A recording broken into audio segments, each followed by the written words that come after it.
You're listening to Mistreated. I'm Nam Kiwanuka. It's hard to believe that the design of the speculum has largely remained unchanged for around 180 years, and the medical device has roots that go way back to the Roman Empire. Until recently, there hasn't been a push to change this medical instrument used for pap smears and surgery, which some women have described as a torture device. And that's not dramatic because the person who mainstreamed the speculum in gynecology experimented on enslaved Black women. That history motivated two engineers from the Netherlands to create a new tool that was patient-friendly for women. This is FemTech. FemTech stands for female technology and focuses on innovation in women's health from pregnancy to menopause. And it's important to note that it's not just limited to women's reproductive health. It includes a smart bra that can detect breast cancer or being able to test your urine for diabetes with an at-home test kit, or a dilator that can help to stretch your vaginal muscles prior to vaginal birth that can help to prevent a birth injury. The term FemTech was coined by Ida Tin in 2016. Ida is also the founder of Clue, a popular period tracking app.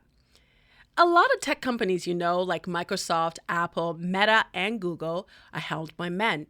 While these companies have some female employees, women make up only 25% of the tech workforce, and even fewer hold leadership positions. That's why FemTech is an opportunity to address women's health, which has been historically underfunded and under-researched.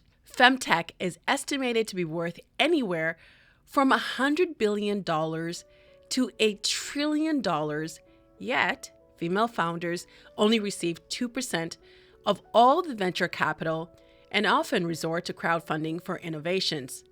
And yes, the Dutch engineers I mentioned earlier had to crowdfund. And the most popular period app was founded by men. Our guest today is Marina Gerner. She's a journalist, an academic, and the author of The Vagina Business, Innovative Breakthroughs That Could Change Everything in Women's Health. We'll be speaking to her about how FemTech could address a huge gap in our healthcare system and about the stigma still attached to women's health. She also tells me that male founders recoil from the word vagina and why she chose to name her book The Vagina Business. By the way, we're going to be talking about a bunch of products this episode, but we're not endorsing them. Marina Gerner joins me now. Marina Gerner, welcome to the podcast. Thank you so much for having me. I really look forward to talking to you. I was reading your book on transit, and with the name like The Vagina Business and the graphic on the book, I was getting kind of strange looks from people. And I'm like, no, this is really for work. But in your book, you write that the title received pushback. How come? Yeah, absolutely. And it's so funny you say that you're reading it on the train, because that's one of the questions I kept getting while I was writing the book. People were saying, but can you imagine with that title, is anyone going to read it on the London Underground? Will people be brave enough? Won't they be too embarrassed? And nowadays I get messages from readers saying exactly what you've said, that I read it on my commute and on the train and on the plane, because they want to see the reaction and because they want to start conversations. So that's been something that's really amazed me. But it definitely hasn't been easy, and it was a very conscious decision to have vagina on the cover of the book. How come? So I have to take a step back and say just a little bit about how I got into this topic. At the time, I was in my early 30s, and I'm a journalist and I'm also an adjunct professor at a business school. And I was looking into conception and pregnancy and birth and so on. And I found out that 9 in 10 first-time mothers experience a birth injury. And I thought that was just unbelievable for something to be that common. And there seems to be this attitude of, welcome to being a woman. This is going to hurt. So I thought that can't be it. There must be people who are part of the solution. And I found this company in California that's working on a device that is a birth dilator. So what it does is it pre-stretches the muscles of the vaginal canal, in the first stage of labor, so that by the time the baby comes through, the idea is that the muscles have been pre-stretched, just like you would stretch your muscles before you're working out. And that way, hopefully, you're less likely to experience tearing and you're less likely to have pelvic organ prolapse or urinary incontinence further down the line. And I thought this was such a great and kind of intuitive idea. And it's not super high tech. It's a dilator. We use them in other areas of health too, like vaginismus, for example. And I spoke to other people in the space, I researched the space, and I realized that the last big innovation in the standard of care of birth was the epidural, which was popularized in the 1950s. Wait a And minute, hold on a second, because that's yes, 75 years ago. oh, And that's yes, the last innovation. exactly. The last innovation to focus on the mother. So we've had other updates that focus on the fetus, things like genetic testing. But when it comes to the experience of giving birth for the mother, there's not been anything revolutionary since then.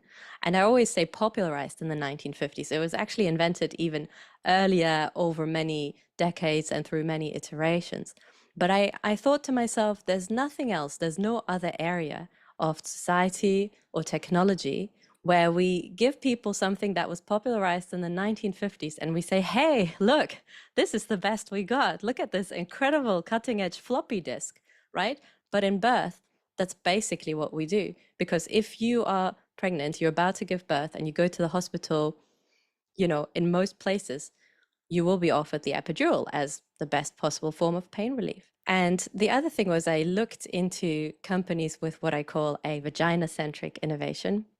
And I heard again and again from startup founders that they struggle to raise money because most VC funders, so most venture capital investors, are men, something like 90% of them in the US and in the UK.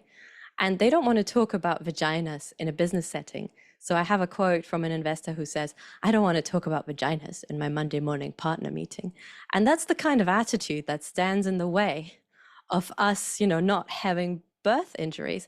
And I was so angry about this. And it doesn't just apply to birth injuries, but anything like vaginal dryness in menopause, pelvic organ prolapse, and so on.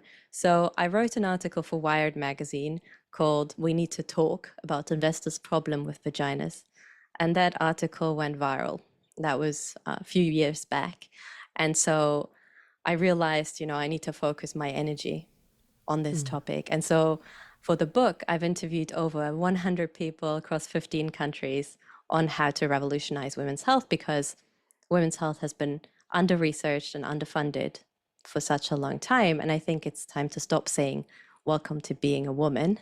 And it's time to come up with better solutions instead. And so um, I'm hoping to show people that a better and healthier, more inclusive future is possible, if we take women's health seriously. And that is why, coming back to your original question, I wanted to have vagina on the title to destigmatize the conversation, to normalize the conversation. How would you define FemTech? It stands for female technology, and that's technology focused on everything from periods to fertility, menopause, but also going beyond the uterus. For me, it is a feminist issue because it's tech that moves women's health forward. So that's the way I define it, in an impact-driven way. It's oftentimes consumer focused and digitally enabled. It's also quite a broad term in that people include things that are not technically technology, like period underwear or contraceptives, which are medical. It's estimated to be a $1 trillion market opportunity, and I think the term femtech has really galvanized and really energized the community. And so when people say to me, why do we need femtech if there's no such thing as man tech? I say, Mm. well, most technology has actually been designed for men. That's just the reality that we live in, where seat belts and phones and voice recognition, protective clothing, all of that has been designed around the male default. So a world that was designed around the male body ultimately impacts our health and safety. So the femtech movement is a movement that seeks to rebalance that. And for me, the movement doesn't just focus on innovative startups, but it also includes nonprofits and researchers and investors and other people in the space, other thought leaders, because I think it has to be a concerted effort, really. You mentioned that the last big thing around with innovation around gynecology was the epidural in the 1950s, 75 years ago. I just wanted to take this moment to maybe have you take us through some of the historical innovations around women's health. So we've said the epidural was popularized in the 1950s. Then the speculum that's used for pap smears, for example, is from the 1870s. The tenaculum, which is used for IUD insertion, is from the 1840s. And an early version of that was a tool to extract bullets on the battlefield.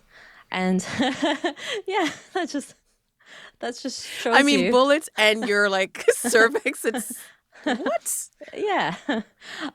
It just shows you how gentle, in other words, not gentle these things are.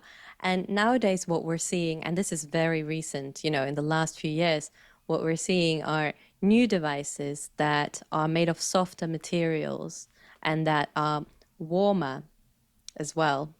So there are companies that are creating new versions of the speculum that is smaller and warmer, and other versions of the tenaculum. But I think what's even more revolutionary actually is if we rethink how we test things. So how we test for HPV, for example, there are less invasive other forms. You don't necessarily always need to have a woman in a medical setting on her back with her legs on a table and with somebody inserting instruments. Like that's the mental image that we're used to, but that shouldn't be the norm. And so nowadays we're seeing several companies that have found ways to use menstrual blood as a diagnostic biomarker. Well, you mentioned the seatbelt originally being designed for a male body. And in your book, you speak on a number of innovations that are coming, including a bra that monitors women's heart health. We know that when it comes to heart health, there's a lot of attention paid to men. We know the signs of what a heart attack looks like for men, but women exhibit that in different ways. So something like a bra that monitors women's heart health, for me, just sounds like it's like a no-brainer. It's like, take my money. Where do I get one? Why are innovations like that happening right now? I think it all begins with awareness and education. And I give a lot of talks, and whenever I ask people, who do you see when you're imagining a person who's having a heart attack, everyone says, I see an old white man. And the symptoms that they see are pressure on the chest and then pain radiating down the left-hand side. And most people don't realize that those are symptoms that are typical for men, but not for women. So we're still closing that information gap. Whereas for women, we're more likely to have long-term extreme fatigue, jaw pain, and we're also more likely to communicate our pain as discomfort. So that pressure on the chest, we're more likely to either feel it or describe it as discomfort. But I think there's been a lot of advocacy in the heart health community over the last decade or two, and there has been a real concerted effort to increase people's awareness. And I think as a result of that, there's more receptivity and people are more ready to receive something and to think of something and to fund something like the smart bra. And it takes a really long time to develop something like that. I think it's still in clinical trials right now. It usually takes about a decade to develop something like that, to test it in a really rigorous way, and to then bring it to the market. And it's exciting that something like that is on the market, but the fact that it's taking so long, it could be helping women in the interim. You mentioned that we live in societies where women's pain has been normalized. What's been the harm of this kind of innovation taking so long? One thing that's fascinating is that we live longer on average, right? But we also spend more years in ill health. And there's so much focus and so much hype around longevity right now. And so you could say, well, we already live longer, but then how do we also live well? And I think that can only happen if we have a real understanding of the female body and if we design devices and protocols and systems and drugs, focused on the female body. Stigma seems to be something that comes up throughout the book. We talk about the innovation with FemTech, but there's a thread of stigma. And I just wanted to read something from your book. And this was said by Tracy McNeil, the CEO of Materna. In the book, you write, becoming CEO of Materna was a breakaway moment for McNeil. I had been worried about what my network would think if I took this job. Would she dare to become the CEO of Vagina? I had spent my entire life pretending I wasn't a woman, she says. And then all of a sudden, there was just no way to keep doing that. On the contrary, I had to embrace being a woman as a strength and bring other women along. I thought this was such an honest admission by a CEO of a femtech company that while she's leading a company that will help women, there was that stigma still around women's health. And you also write that 80% of the founders of femtech innovations are women, but the people with money are mostly men. How does this impact what products are put forward? I love that you picked out that quote because I'm also very impressed by how open and how powerful that quote is. And I think it's a sentiment I've encountered again and again and again. When you look at period apps, the biggest period app is Flow Health in terms of the money it's raised and the number of users it has. It's a unicorn over here in Europe. And it was founded by a group of men. And so men are more likely to fund other men, even in the space of women's health. And I think that's the mind-blowing thing we're seeing. Because obviously if you have more money, you can spend more on marketing, you have more reach, and so on. I think men absolutely need to be part of the femtech world, but I think we absolutely have to have women as co-founders and on the most senior levels to have those insights and to have that skin in the game. Whenever I read books, I go to the acknowledgments first because you can always find like these little Easter eggs. And in your acknowledgement, you quote noted journalist and political activist who you actually spoke to, Gloria Steinem. And you wrote, quote, as Gloria Steinem said, the way to overcome stigma is by talking about it. How did you witness that stigma while you were working on this book? I love that quote. And I think it's very true. And it's exactly what we're doing here right now, right? We're sitting here, we're talking about it. I encountered it from the publishing world initially when they wanted me to change the title. Then when the book launched, I encountered it from venues who didn't want to, host my book launch because of the title. I had some other authors say to me they don't want to write a blurb because of the title. The book won an award, and the organizer of the conference couldn't actually announce the name of the book on stage. And then there was a woman who wrote an Amazon review, and she messaged me saying that her review was censored because she mentioned the word vagina in the review itself. So it keeps coming up. In 2025. Well, exactly. Yeah. You'd think it really wouldn't be an issue. And I think things have improved, but there's still a lot of work to be done. And, at my local drugstore, you have a huge banner saying Viagra, 2 for 1, only $8.99 or whatever. That's a good deal. I guess so. I mean, I wouldn't know, according to a friend. Yeah, let's just assume. I guess so, but there's just no equivalent, right? And we, on the other hand, still recently had an aisle that was called feminine hygiene, a term that I just really don't like. So there's still a lot of work to be done.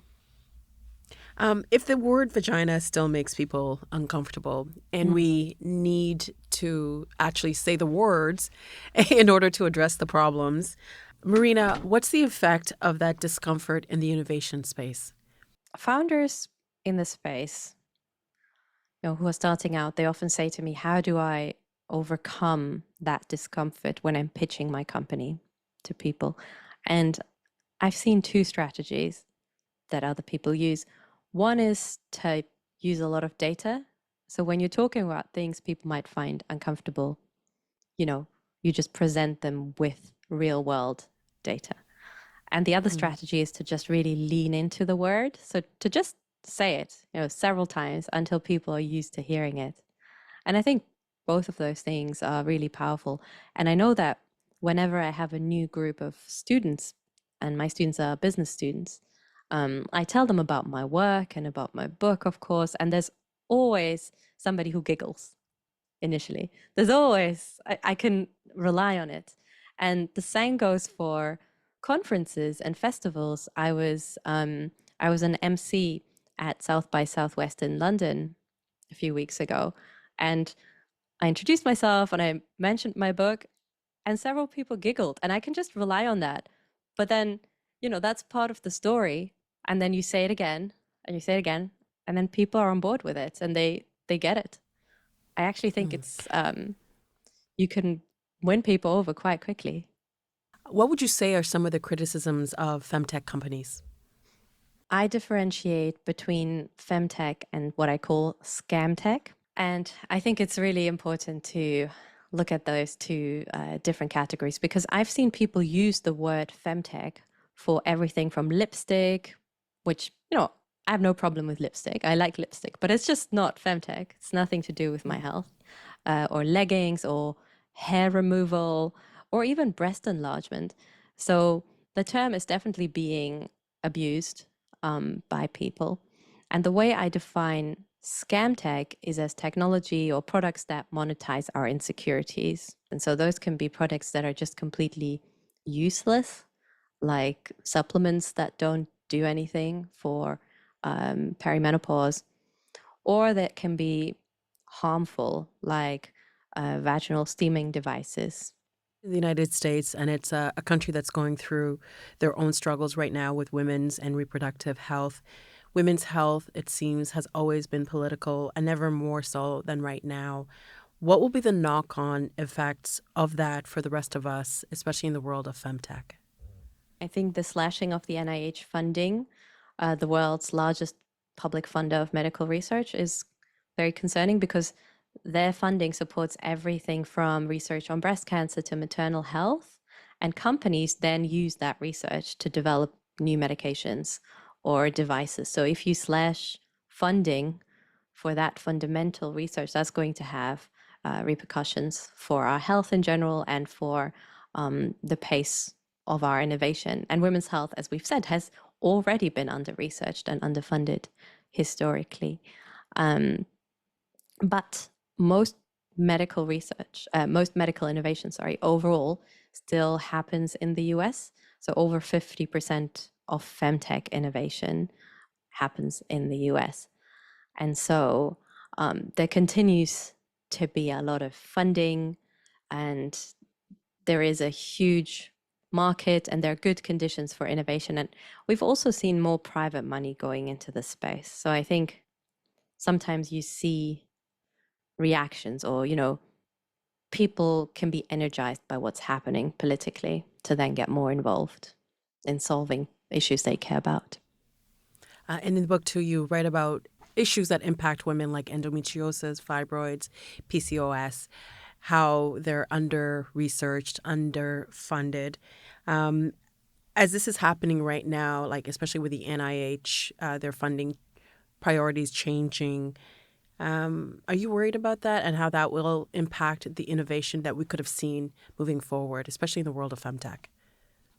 It will take longer to close those gaps. And I've spoken to several researchers who, had to change key terms in their papers and who had to very quickly change the way they talk about things to try and keep their funding and so on. So there's a lot to be worried about, but there are many solutions in the book, and I always try to look for solutions. And I think for better or worse, you can't uninvent science. So, we've already created new things like abortion medication. So that already exists.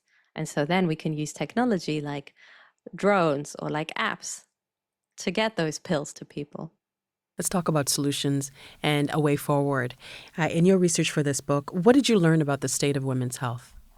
I learned that there's so much work to be done, and I learned that there are many really inspiring, pioneering people who are already doing that work. I also learned that, when I was doing my pregnancy preparation course over here in the UK, the midwife asked everyone if they'd ever heard of the pelvic floor before, and nobody had.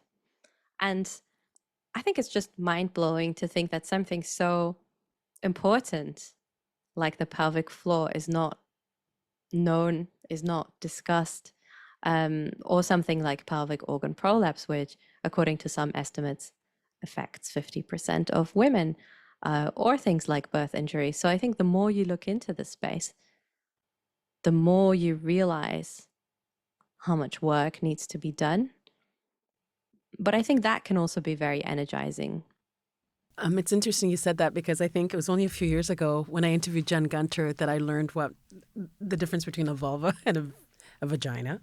When you were doing the research in this book, you traveled to many countries. You spoke to many different people. In some countries, women don't have access to some of the things that we're talking about.